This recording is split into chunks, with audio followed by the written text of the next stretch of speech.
السلام عليكم ورحمة الله وبركاته. أهلا وسهلا بكم. الوحدة الثانية المدرسة. لومړی وحده موږ په 12 ویډیوګانو کې ختمه کړه او هیله کوم چې هغه نه مو څه یاد کړي وي او ما تاسو ته مخکې ویلي ول چې څه مشکل وي هغه تاسو موږ سره شریکولی سئ. نو په دې وحده کې موږ المدرسه د ښوونځي یا مدرسې په باره کې خبرې کوو. هغه کوم ټول کلمات ټول جملې چې د ښوونځي په اړه وي ټول موږ دلته وایو ان شاء الله.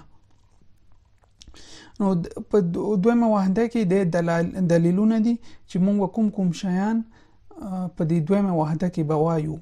نو خپل درس شروع کول نه مخکې باید تاسو ته وایم چې یوټیوب کې زموږ چینل سبسکرایب او د زنګ علامه کلیک کړئ او فیسبوک کې فالوینګ کې صفرز کلیک کړئ تر څو زموږ درس تازه درسونه تاسو ته راسي.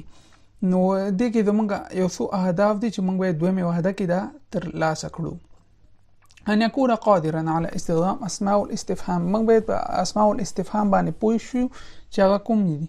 اين وماذا ټول ورسته وایو. بل اسماء اشاره په دې دویمه وحده کې وایو. اسماء المكان وایو او بل استخدام بعد الحروف و اسماء الزمان دا وایو. دا ټول او اعداد یو نه تر شلو پورې او دلته نور معلومات دي چې ټول به په دې دویمه وحده کې وایو ان شاء الله. نو خپل درس شروع کوو. الدرس الاول التمهيد. نو التمهيد مقدمه یا وړاندې کولو ته ویل کیږي. مدرسه کې اول قبل المدرسه الروضه کودکستان ته ویل کیږي. کوم چې لومړی صنف نه لومړی ټولګي نه مخکې وي هغه ته روضه کودکستان ویل کیږي. مدرسه تاسو ته معلومات ده. یو ابتدایي ده بګینر چې ورته وایي. المتوسطه او بل ثانویه لسم دولسم چې کوم بعد کالج ورته ویل کیږي او بعد منګه خو افغانستان کې هم د اول نه 12 پورې ټول مکتب کې راځي. متوسطه نه هم صنفه پورې ده فکر کوم او ثانویه لسم دولسم ده والله اعلم. او بعد المدرسه مدرسې نه مکتب نه ښوونځي نه وروسته الجامعه راځي.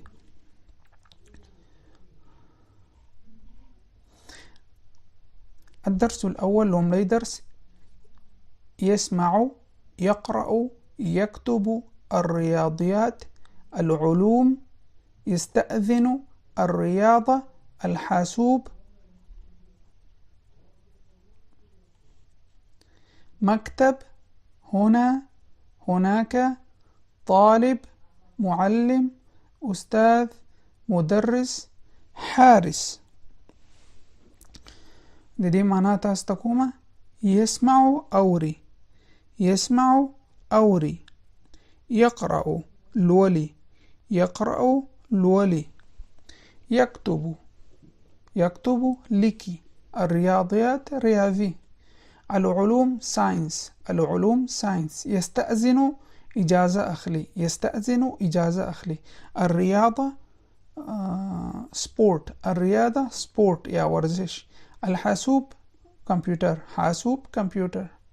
مكتب دفتر.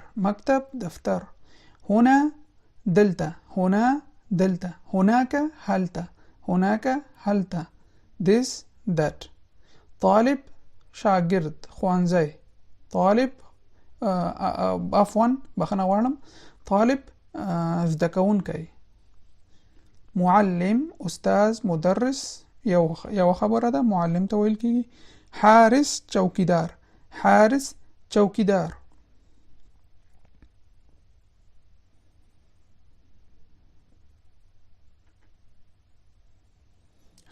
دلته ویل دي چې دغه کلمې چې دي د مضارع حروف انیت ورته ویل کیږي.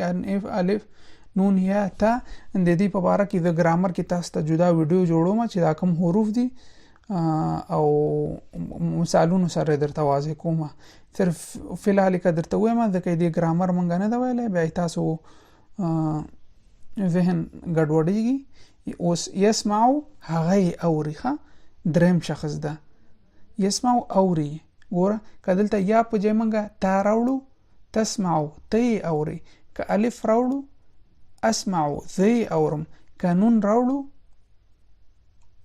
نسمع مونږ اورو ټول دغه سیده کدلته یا په دې موږ الف راوړو متکلم راځي، کتا راوړو مخاطب راځي، قانون راوړو جمع متکلم راځي. پوه شئ. نو فلحال دیتا دا ښه ما چې دی کې دا د ګرامر په درس کې دیتا ان شاء الله د ویډیو جوړوم چې دا کوم حروف دي چې هغه نه مخاطب او دا نور جملې جوړيږي. نو فلحال د درس کې مونږه دا لغتونه دي دا یاد کړئ او this that هنا دلته هناك هلته دا یاد کړئ. دفتر ته مکتب ویل کیږي، زده کوونکي ته طالب ویل کیږي، معلم استاد مدرس دا یو خبره ده. یو حارس نوې لغت ده، نوې کلمه ده. چوکیدار ته ویل کیږي حارس چوکیدار. دا بل دا تاسو ته معلوم شمال جنوب شرق غرب دا خو زمونږ پښتو کې هم دغه ده.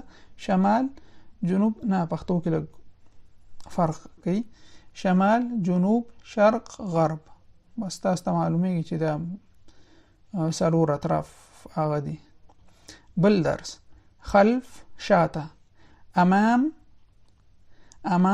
مخامخ، امام مخامخ، خلف شاته، یسار چشته ویل کی چپ طرف ته، یسار چپ طرف ته، یمین خی لاس ته، یمین خی لاس، یسار چپ لاس ته طرف.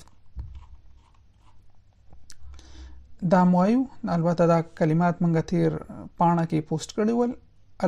ادوات المدرسه د مدرسې ادوات یا هغه سامان یا کلمې چې مدرسه کې د استعماليږي. لومړی کتاب مسطره دې ترجمه البته مونږ کړې ده. مسطره قلم جاف، قلم حبر، قلم حبر، قلم رصاص، حقيبة، دفتر، معجم، مساحة، حبر، براية، مزيل، ألوان، ورقة. نو دا زمونږ نننی درسو. هیله کوم چې د شوی مو وي.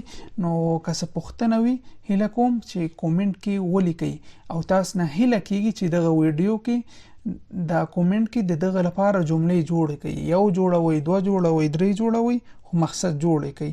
همداسې مه کینئ. موږ کوشش کوو چې عربي ته خدمت وکړو. نو تاسو هم کوشش وکړئ چې دغه جملې کومنټ کې ولیکئ او دغه ویډیو ما ته چا ویلې چې څوک یې لایک کړي دا بیا فیسبوک نور خلکو ته ښیي. نو هیله کوم چې دا ویډیو لایک او فیسبوک کې یوټیوب کې هم دا ویډیوګانې لایکوي تر څو نور خلکو ته هم دا ویډیوګانې ورسیږي.